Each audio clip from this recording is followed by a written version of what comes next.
Co je parkour? Parkour je něco, to je životní styl v prvé řadě. Je to překonávání překážek, je to to, co za mnou vidíte, je to trénink, je to láska, je to umění v pohybu. Láska? No samozřejmě. Že ti kluci v letu něco stihnou? Znamená to teda, že tihleti lidé vlastně tak trošku jakoby sabotují normální dopravní prostředky? Dalo by se říct, že sabotujeme gravitaci. Ale šikne se ti do normálního života? No jasně, třeba když běžím na tramvaj a je nějaká překážka přede mnou, tak si to pěkně dám. Wow.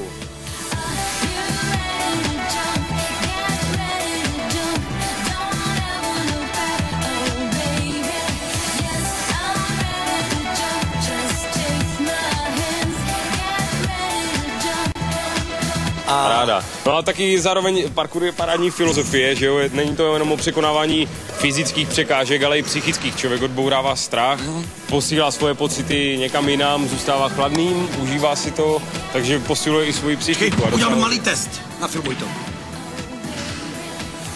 No, nevím, jestli je chladný, čeče.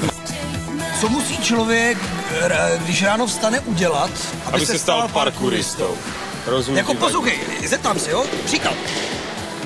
Jsem již parkourista? Ne. Aby si byl parkourista v tomhletom případě, hele. Teď už je parkourista. To je dublovaný Maximrsk.